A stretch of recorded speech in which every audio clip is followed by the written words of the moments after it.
तिलकपुर नाम का एक छोटा सा गांव था। उस गांव के सभी लोग दिवाली की तैयारी में लगे हुए थे। एक रोज गांव में रहने वाला कालीचरण अपने दोस्त मधु से कहता है, अरे ओ मधुआ, इस बार तो तूने अपने घर को बहुत बढ़िया तरह से सजा लिया है रे। आखिर दिवाली का त्योहार है भैया, तो कैसे ना घर को सजाऊं। हर बार की तरह इस बार भी हम सभी गांव वाले मिलकर दिवाली का त्योहार बहुत बढ़िया तरीके से मनाएंगे। इस बार तो पूरे गांव को आसमान सा सजा देंगे, देखना। हाँ। तभी वहाँ गांव के मुखिया जी आते हैं और बोलते हैं, कालीचरण और मधुआ, तुम दोनों मिलकर बस बकबक ही करोगे या गांव को सजाने में सभी गांव वालों की मदद भी करोगे? क्या बात कर दी मुखिया जी, इस बार हम दोनों मिलकर गांव में ऐसी चमचमाती झालर और लाइट लगाएंगे कि सबके सब गांव वाले देखकर हक्के बक्के रह जाएंगे और बोलेंगे, भाई कालीचरण और मधुआ ने तो कमाल ही कर डाला। ऐसा बोलकर कालीचरण और मधु गांव को सजाने में लग जाते हैं। गांव के सभी लोग गांव को सजाने व दिवाली का त्योहार धूमधाम से मनाने में जुट जाते हैं।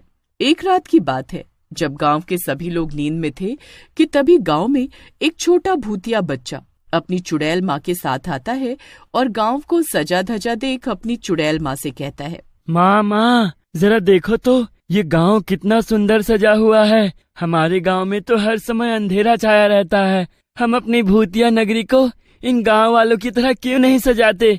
बताओ ना माँ, आखिर इन गांव वालों ने अपने घरों को इतना सुंदर क्यों सजाया है? मेरे बच्चे जरा धीरे बोल, कहीं किसी ने तेरी आवाज सुन ली और हम भूत चुड़ैल को गांव में ऐसे घूमते देख लिया तो मुसीबत हो जाएगी। माँ, मुझे कहीं से मिठाई की खुशबू आ रही है। सामने मिठाई की दुकान है, हम दोनों मिलकर खूब सारी मिठाई खाएंगे। ऐसा बोलकर चुड़ैल अपने बेटे चीकू को उस मिठाई की दुकान में ले जाती है। फिर दोनों मिलकर उस मिठाई की दुकान में रखी मिठाई खाने लगते हैं। माँ, इस दुकान में कितनी सारी रंग बिरंगी मिठाइयाँ हैं। मिठाई खाकर तो मुझे मजा ही आ गया। काफी देर हो गई है, अब हमें अपनी भूतिया नगरी में वापस जाना होगा। ऐसा बोलकर चुड़ैल चीकू को लेकर अपनी भूतिया नगरी में वापस आ जाती है, जहाँ पर कई डरावनी चुड़ैलें और भूत थे। चीकू अपने भूत पिता के पास जाता है और उनसे बोलता है, पिताजी, इंसानों की दुनिया हमारी दुनिया से कितनी सुंदर है ना। सबने अपने घरों को रंग बिरंगी लाइट और झालरों से सजाया हुआ है, मगर माँ ने मुझे बताया ही नहीं कि उन्होंने अपनी नगरी को इतना सुंदर क्यों सजाया हुआ है। बेटा, दिवाली आ रही है, इसलिए सब लोगों ने गांव को सजाया हुआ है। दिवाली आने से पहले ही सभी गांव वाले अपने घरों की साफ सफाई करके उन्हें सजाते और दिवाली वाले दिन दिए जलाकर बम पटाखे वो फुलझड़ी जलाकर इस त्योहार को मनाते हैं। साथ ही भगवान की पूजा अर्चना करके सभी को मिठाइयाँ बांटते हैं। अरे वाह पिताजी, आपको तो दिवाली के बारे में सब कुछ मालूम है। दिवाली का त्योहार इतना अच्छा है तो हम भूत लोगों को भी दिवाली मनानी चाहिए। चीकू की बात सुनकर उसकी बहन नेहा आती है और बोलती है, पिताजी, मुझे भी दिवाली मनानी है, मुझे भी बम पटाखे और फुलझड़ी जलानी है। तभी पास में ही खड़ी चित्रा चुड़ैल बोलती है, अरे बच्चों, ये कैसी जिद लगा रखी है? आज तक हमारी भूतिया नगरी में दिवाली कहाँ मनाई गई है जो अब मनाई जाएगी? चित्रा चुड़ैल की बात सुनकर वहाँ पर खड़े भूत चुड़ैल बोलते हैं, अगर बच्चों का दिवाली मनाने का मन है तो इस बार हम लोग भी अपनी भूतिया नगरी में दिवाली जरूर मनाएंगे और सभी बच्चों को बम पटाखे, फुलझड़ी व अनार बम ला कर देंगे। मगर ये सब होगा कैसे? हम भूत चुड़ैल रात के समय इंसानों के गांव में जाकर चुपके से वहां से सामान ले आएंगे। ये काम एक दिन में तो नहीं होगा, मगर दिवाली आने से पहले हम लोग इतना सामान इकट्ठा कर लेंगे जिससे भूतिया नगरी में दिवाली मनाई जा सके। फिर क्या था, रात के समय जब गांव वाले सो रहे होते हैं तो कुछ भूत व चुड़ैल मिलकर वहां आकर सामान चोरी करके अपनी नगरी में ले आते हैं। वे भूत चुड़ैलें कभी सजावट का सामान चुराते तो कभी बम पटाखे। इस तरह से वे आए दिन गांव से कुछ न कुछ चुरा कर अपनी भूतिया नगरी में ले जाकर उसे भी सजाने लगे। एक रोज गांव में रहने वाला तुलसीदास मुखिया जी के पास जाता है और बोलता है, मुखिया जी, अरे गजब हो गया, जो इतने सालों में हमारे गांव में ना हुआ वो अब हो रहा है। अरे क्या हुआ तुलसीदास? मेरी मिठाई की दुकान है, ये तो आपको पता ही है, पर पिछले कई दिनों से कोई मेरी दुकान से मिठाई चोरी करके ले जा। तभी मुखिया जी के पास कालीचरण आता है। अरे मुखिया जी, तुलसीदास की मिठाई ही नहीं बल्कि गांव में लगाई गई जगमगाती लाइट भी कोई चोरी करके ले गया। वो ससुरा जो भी है, अगर हमरे हाथ लग गया ना तो उसकी ऐसी धुलाई करेंगे कि उसे उसकी नानी, दादी, चाची सब याद आ जाएंगी। हाँ, फिर क्या था, जैसे ही रात होती है कालीचरण और मधु गांव में पहरा देने लगते हैं। तभी मधु की पत्नी चमेली अपने पटाखे की दुकान पर किसी काम से आती है। चमेली जैसी दुकान के अंदर जाती है, वे अपने सामने चुड़ैल को देखकर बहुत घबरा जाती है। चमेली चुड़ैल के डर के मारे जोर जोर से चिल्लाने लगती है। उसके शोर से डरकर चुड़ैल चमेली को वहां से गायब करके अपनी चुड़ैलों और भूतों की नगरी में ले आती है। चमेली अपने सामने भूतों और चुड़ैलों को देखकर बेहोश हो जाती है। कुछ ही देर में चमेली को होश आता है। वो भूतों की नगरी को सजा धजा देखकर बहुत हैरान होती है। वहीं दूसरी ओर गांव में मधु अपने पटाखे की दुकान खुली देखकर घबरा जाता है। तभी कालीचरण को सामने की दुकान से कुछ आवाज सुनाई देती है। कालीचरण मन में बोलता है, कसम माई की, पहली बार किसी भूत को सजावट का सामान चुराते हुए देखा है।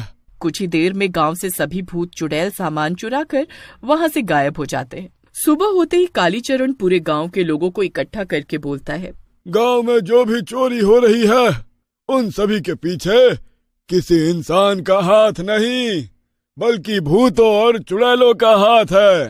तभी वहां मुखिया जी आते हैं। अगर सच में गांव से सामान की चोरी किसी इंसान ने नहीं बल्कि भूत और चुड़ैल ने की है तो ये हम सभी गांव वालों के लिए खतरे की बात है। भूत चुड़ैल की बात सुनकर पूरा गांव सहम जाता है। कल दिवाली है और कुछ भी हो जाए, मैं दिवाली के दिन अपनी पत्नी चमेली को वापस ला कर ही रहूंगा। कालीचरण, मधु और मुखिया तीनों मिलकर पंडित जी के पास जाते हैं और भूत चुड़ैलों को पकड़ने की योजना बनाते हैं। पंडित जी मधु और कालीचरण को भभूत देते हुए बोलते हैं, रोज की तरह आज भी वह भूत चुड़ैल गांव में जरूर आएंगे, इसलिए जैसे ही तुम उन्हें देखो ये भभूत उस पर डाल देना।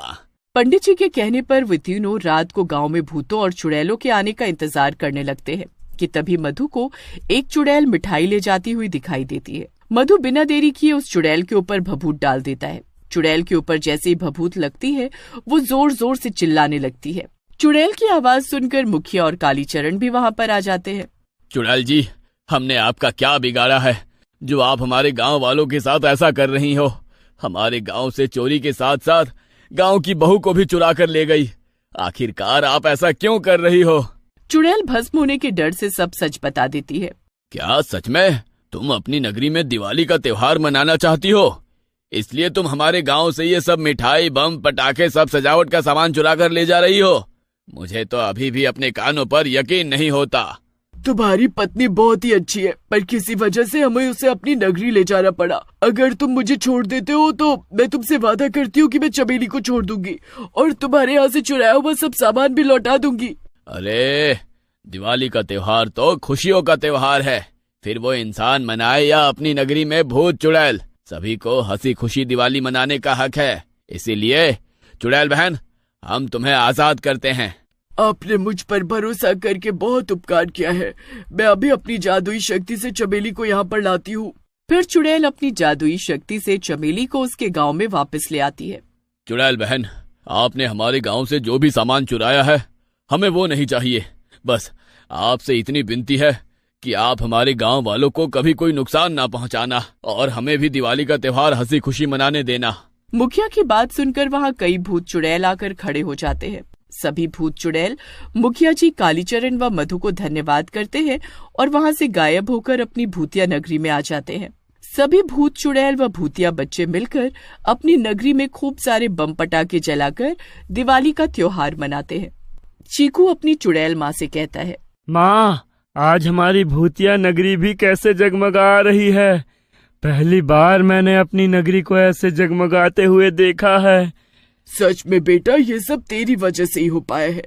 आज चुड़ैलों और भूतों ने भी बम पटाखे जलाकर दिवाली का त्योहार हंसी खुशी के साथ मनाया है और आशा है हम भूत चुड़ैल बिना किसी को नुकसान पहुंचाए ये दिवाली का त्योहार ऐसे ही मनाते रहेंगे। ऐसे बोलकर सभी चुड़ैल और भूत बम पटाखे जलाकर दिवाली मनाने लगते हैं।